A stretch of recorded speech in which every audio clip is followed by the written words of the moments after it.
Hello नमस्कार, जय हिंद, वंदे मातरम। आप सभी का स्वागत है एक बार फिर से सरकारी एग्जाम फाइटर यूट्यूब चैनल में। तो दोस्तों, एसएससी एमटीएस की क्लास का समय हो चुका है।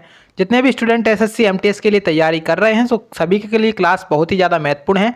इस क्लास में आपको जीके और जीएस के इस प्रकार के क्वेश्चन देखने को मिलेंगे जैसे कि आपकी परीक्षा में पूछे जाते हैं और आपके पूछे जाने की संभावनाएं हैं। ठीक है, तो सभी क्वेश्चन इंपॉर्टेंट हैं। एक एक क्वेश्चन को नोट करते हुए चलिएगा। जिसको इसके आंसर पता है तो उनके लिए बहुत अच्छी बात है। ठीक है, क्वेश्चन पहले देखते हैं। आज का पहला क्वेश्चन क्या कह रहा है। आज का जो पहला प्रश्न है आपसे ये कह रहा है कि किसी सरकारी कर्मचारी को कोई कार्यवाही को रोकने के लिए जिसे उसे करने का अधिकार नहीं है, निम्नलिखित में से कौन सा रिट जारी किया जाता है। तो यहाँ पे सबसे पहले रिट की बात की जाती है तो सुप्रीम कोर्ट और हाई कोर्ट दोनों न्यायालय जो होते हैं वो रिट जारी कर सकते हैं। सुप्रीम कोर्ट अनुच्छेद 332 के तहत क्या करता है, सुप्रीम कोर्ट अनुच्छेद 32 के तहत रिट जारी करता है और हाई कोर्ट अनुच्छेद 226 के तहत। ठीक है, तो यहाँ पे सुप्रीम कोर्ट अनुच्छेद 32 के तहत और हाई कोर्ट अनुच्छेद 226 के तहत रिट जारी करता है। अब आ जाते हैं क्वेश्चन के ऊपर। तो क्वेश्चन में बोल रहे हैं कि किसी सरकारी कर्मचारी को कोई कार्यवाही को रोकने के लिए जिसे उसे करने का अधिकार नहीं है, तो निम्नलिखित में से कौन सा रिट जारी किया जाता है। तो अधिकार प्रश्चय यहाँ पे इसका आंसर हो जाएगा, क्योंकि जैसे कोई छोटा कर्मचारी है, ठीक है, वो अपने से बड़ा काम करता है। जैसे मान के चलो सरकारी डॉक्टर है और सरकारी नर्स है, ठीक है, तो सरकारी नर्स सरकारी डॉक्टर का काम करने लगे तो उसको क्या कहा जाएगा, अधिकार प्रश्चय कहा जाएगा। मतलब वो अपने अधिकार के क्षेत्र से ज़्यादा काम कर रही है, ठीक है, तो उसे अधिकार प्रश्चय कहा जाएगा। आंसर हो जाएगा ऑप्शन नंबर डी। अब यहाँ पे रिट के बारे में बात की गई थी हमने, तो रिट 5 प्रकार की रिट जारी करता है, जिनमें से एक है अपना उत्प्रेषण, दूसरा है बंदी प्रत्यक्षीकरण, तीसरा है परमादेश और फोर्थ है यहाँ पे आपका अधिकार प्रश्चय, और एक और है वो कमेंट बॉक्स में आप लोग मुझे बताएंगे। नेक्स्ट क्वेश्चन देखेंगे। नेक्स्ट क्वेश्चन में आपसे कह रहे हैं संपत्ति का अधिकार एक किस प्रकार का अधिकार है। तो ये भी क्वेश्चन भी बहुत ही ज़्यादा महत्वपूर्ण क्वेश्चन है। संपत्ति का जो अधिकार है वो किस प्रकार का अधिकार है। देखिए, संपत्ति का अधिकार पहले मौलिक अधिकार हुआ करता था अनुच्छेद 31 के तहत, लेकिन अभी वर्तमान में क्या है, वर्तमान में ये जो संपत्ति का अधिकार है वो क्या है, कानूनी अधिकार है। ठीक है, तो आंसर आपको हो जाएगा कानूनी अधिकार, ऑप्शन नंबर पहला करेक्ट आंसर है। नेक्स्ट क्वेश्चन देखेंगे। देखिएगा, अब नेक्स्ट क्वेश्चन में आपसे बोल रहे हैं कि निम्नलिखित में से कौन सी एक विशेषता सिंधु घाटी सभ्यता के प्रमुख शहरों की एक सामान्य विशेषता नहीं थी। तो सिंधु घाटी सभ्यता के प्रमुख शहरों की विशेषताएं आपको अगर पता होंगी तो आंसर लगा देंगे। तो देखिए, नगर नियोजन, पकाई ईंटों का उपयोग करना, सिंचाई की नहरें और सुरक्षित गढ़। तो यहाँ पे इसमें यह बताना है कि जो सिंधु घाटी सभ्यता थी इसके प्रमुख शहर थे, उनकी इनमें से कौन सी विशेषता नहीं थी। तो आंसर ये आपका क्या हो जाएगा, आंसर हो जाएगा ऑप्शन नंबर तीसरा, यानी कि सिंचाई की नहरें यहाँ पे क्या हो जाएगा, करेक्ट आंसर हो जाएगा। ठीक है, तो सिंधु घाटी सभ्यता में सिंचाई के लिए नहरें नहीं थी। नेक्स्ट क्वेश्चन आपसे पूछा गया है रैयतवाड़ी व्यवस्था किसने विकसित की थी। तो इंपॉर्टेंट क्वेश्चन है ये, ठीक है, इंपॉर्टेंट क्वेश्चन है। रैयतवाड़ी व्यवस्था किसके द्वारा विकसित की गई थी। तो आंसर इसका क्या हो जाएगा, आंसर हो जाएगा ऑप्शन नंबर पहला थॉमस मुनरो। थॉमस मुनरो के द्वारा रैयतवाड़ी व्यवस्था को शुरू किया गया था। ठीक है, तो थॉमस मुनरो इसका क्या हो जाएगा, करेक्ट आंसर है। नेक्स्ट क्वेश्चन इसमें कह रहे हैं कि पृथ्वी की प्राकृतिक आकृतियों को दर्शाने वाले मानचित्रों को किस प्रकार के मानचित्र कहा जाता है। तो जो प्राकृतिक आकृतियां होती हैं उनको दर्शाने वाले मानचित्रों को किस प्रकार के मानचित्र कहते हैं। उच्चावच या फिर राजनीतिक या फिर प्रतीकात्मक या फिर थीमेटिक। तो आंसर यहाँ पे हो जाएगा इसका ऑप्शन नंबर पहला, यानी कि उच्चावक। ठीक है, आंसर क्या हो जाएगा, उच्चावक मानचित्र इन्हें कहा जाता है। नेक्स्ट क्वेश्चन इसमें कह रहे हैं कि विश्व की सबसे लंबी नदी कौन सी है। तो विश्व की जो सबसे लंबी नदी है उसका नाम क्या है, उसका नाम है नील नदी। ठीक है, नील नदी विश्व की सबसे लंबी नदी है। इसकी लंबाई है 6853 किलोमीटर। ठीक है, 6853 किलोमीटर नील नदी की लंबाई है। ठीक है, नेक्स्ट क्वेश्चन इसमें कह रहे हैं कोलेस्ट्रॉल का संबंध किस क्षेत्र से है। यहाँ पे आपको ये बताना है जो कोलेस्ट्रॉल है इसका संबंध किससे है, वसा, स्टार्च, प्रोटीन या फिर खनिज पदार्थ।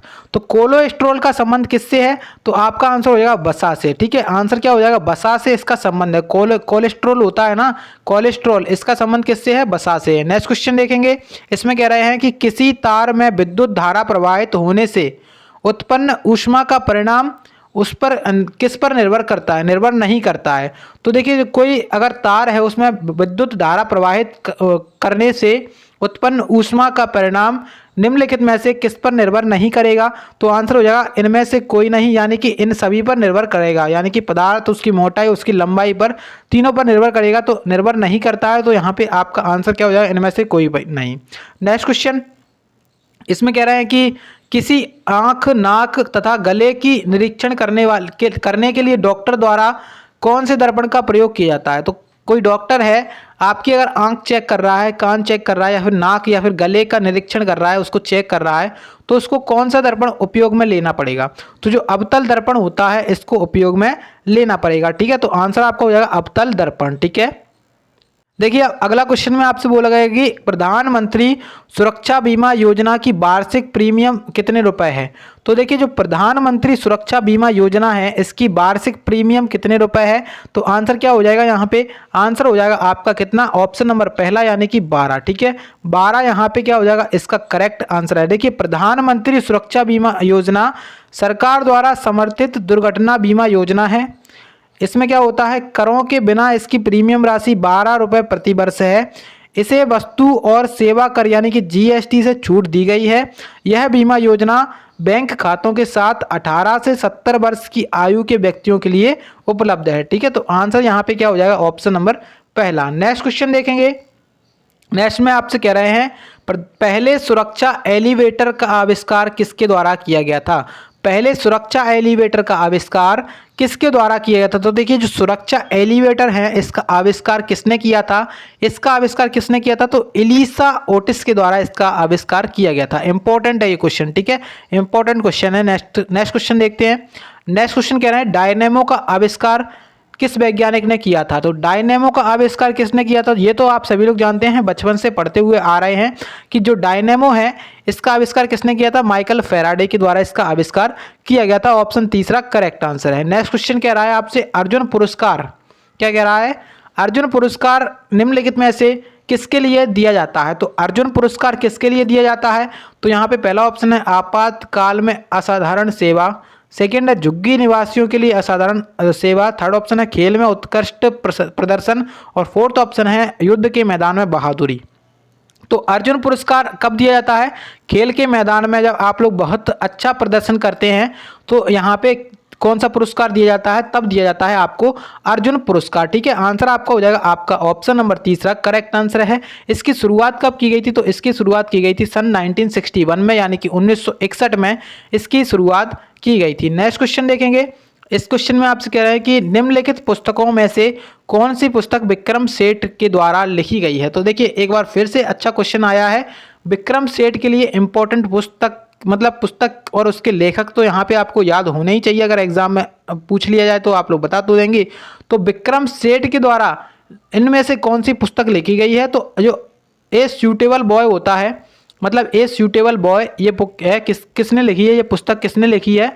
तो ये पुस्तक लिखी है विक्रम सेठ ने। ठीक है, ए सूटेबल बॉय आंसर हो जाएगा आपका ऑप्शन नंबर तीसरा वाला। ठीक है, देखिएगा अब नेक्स्ट क्वेश्चन में आपसे बोला गया है गांधीवादी अर्थव्यवस्था का आधार क्या था?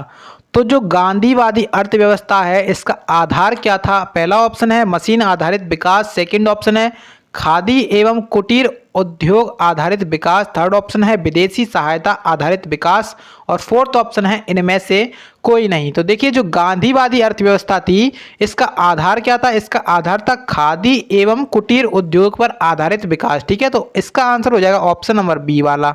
नेक्स्ट क्वेश्चन देखेंगे।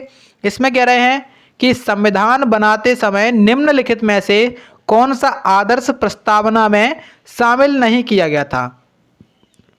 तो देखिए संविधान जब बना था उस टाइम पर प्रस्तावना जब आई थी उसमें इनमें से कौन सी चीज़ शामिल नहीं थी? तो उसमें समाजवादी शब्द शामिल नहीं था। ठीक है, तो समाजवादी शब्द इसमें शामिल नहीं था। ऑप्शन नंबर कौन सा? इसका ऑप्शन नंबर इसका तीसरा वाला करेक्ट आंसर हो जाएगा। ठीक है, इसको संविधान संशोधन के तहत जोड़ा गया था। इसको कब जोड़ा गया था? 42वां संविधान संशोधन, और जो अपनी प्रस्तावना थी उसमें सिर्फ एक ही बार परिवर्तन किया गया है। इसके साथ दो शब्द और जोड़े गए थे, समाजवाद, पंथ निरपेक्ष, ठीक है, और अखंडता। अखंडता, ठीक है, अखंडता। तो यहाँ पे 3 शब्दों को जोड़ा गया था संविधान की प्रस्तावना में। नेक्स्ट क्वेश्चन देखेंगे। इस क्वेश्चन में कह रहे हैं कि निम्नलिखित का मिलान कीजिए। तो यहाँ पे क्वेश्चन सीधा सीधा आर्य समाज, देखिए आर्य समाज के बारे में मैंने आपको कई बार बताया, एक बार फिर से बताते हैं। तो आर्य समाज की स्थापना किसने की थी? स्वामी दयानंद सरस्वती ने। यानी कि पहला का आंसर क्या हो जाएगा? आर्य समाज की स्थापना स्वामी दयानंद सरस्वती। ब्रह्म समाज की स्थापना किसने की थी? राजा राम मोहन राय ने ब्रह्म समाज की स्थापना की थी, ठीक है। अब आपके पास बचे हैं प्रार्थना समाज। तो प्रार्थना समाज की स्थापना आत्माराम पांडुरंग ने की थी। लास्ट बचे हैं आपके वेद समाज। तो वेद समाज की स्थापना किसने की थी? वेद समाज की स्थापना की थी अपने किसने? केशवानंद। यहाँ पे आंसर हो जाएंगे, ठीक है। तो यहाँ पे आपका आंसर क्या हो जाएगा? इसका आंसर तो आप लोग मैच कर ही लेंगे, ठीक है। तो यहाँ पे आप लोग इसको देख लीजिए एक बार, मैंने बता दिए हैं कि सभी समाज की स्थापना किन किन के द्वारा करी गई है। नेक्स्ट क्वेश्चन आपसे पूछा गया है, पृथ्वी के भूपर्पटी तथा मेंटल के बीच की सीमा क्या कहलाती है? तो जो पृथ्वी की जो भूपर्पटी है तथा मेंटल है, थ्रस्ट मेंटल कोर आपने सुना होगा, तो इसकी जो भूपर्पटी है और तथा मेंटल है, मेंटल के बीच की सीमा को क्या मतलब मेंटल के बीच की सीमा है कैसी है? मोह असातत्य, लेहमैन असातत्य, या फिर कॉनरेड असातत्य, या फिर गुटेनबर्ग असातत्य। तो ये क्वेश्चन आप लोग लगा लीजिए स्टार क्वेश्चन पे, इंपॉर्टेंट है। इसमें आंसर हो जाएगा आपका मोह असातत्य, ठीक है। आंसर क्या हो जाएगा? मोह असातत्य इसका क्या हो जाएगा? एकदम करेक्ट आंसर है, ठीक है। अब अगला क्वेश्चन आपसे कह रहा है कि Hema Malini beyond the dream girl किसके द्वारा लिखी गई है? तो इंपॉर्टेंट पुस्तक ये एक बार फिर से आ चुकी है, Hema Malini beyond the dream girl, ठीक है। तो Hema Malini beyond the dream girl पुस्तक किसने लिखी है? तो ये लिखी है राम कमल मुखर्जी ने। किसने लिखी है? राजकमल मुखर्जी ने लिखी है। आंसर आपका हो जाएगा ऑप्शन नंबर कौन सा? ऑप्शन नंबर सी वाला इसका क्या हो जाएगा? करेक्ट आंसर है। नेक्स्ट क्वेश्चन कह रहा है कि विक्रम साराभाई अंतरिक्ष केंद्र कहाँ पर स्थित है? तो विक्रम साराभाई जो अंतरिक्ष केंद्र है वो कहाँ पर स्थित है? ट्राम्बे, त्रिवेंद्रम, बेंगलुरु, या फिर श्रीहरिकोटा। तो आंसर इसका क्या हो जाएगा? आंसर यहाँ पे हो जाएगा ऑप्शन नंबर बी, यानी कि त्रिवेंद्रम। क्या इसका ये आंसर होने वाला है? तो विक्रम साराभाई अंतरिक्ष जो केंद्र है वो कहाँ पर स्थित है? त्रिवेंद्रम में। नेक्स्ट क्वेश्चन, रसोई गैस में किसका मिश्रण होता है? तो देखिए जो एलपीजी गैस होती है उसके अंतर्गत किसका मिश्रण होता है? तो वही एलपीजी गैस का कहलाती है रसोई गैस कहलाती है। और इसमें किस किस चीज़ का मिश्रण होता है? तो आंसर आप लोग क्या लगाएंगे इसमें? आंसर में आप लोग लगाकर आने वाले हैं क्या? इसका आंसर हो जाएगा option number B. Option number B, यानी कि जो अपनी ब्यूटेन और प्रोपेन होती है इसके अंदर मिश्रण होता है, ठीक है। तो अपनी जो ब्यूटेन है और प्रोपेन है इसका मिश्रण किसके अंदर होता है? एलपीजी के अंदर होता है, ठीक है। तो यहाँ पे आज के क्वेश्चन हो चुके हैं कंप्लीट। अगर क्वेश्चन अच्छे लगे हैं तो वीडियो को लाइक करिएगा, वीडियो अच्छी लगे तो चैनल को सब्सक्राइब कर लीजिएगा इसी प्रकार की वीडियोस के लिए। और आप लोग जिसने चैनल को सब्सक्राइब नहीं किया है और चैनल पर नए हैं पुराने हैं जितने भी, मतलब चैनल को सब्सक्राइब करके ही जाना है आपको।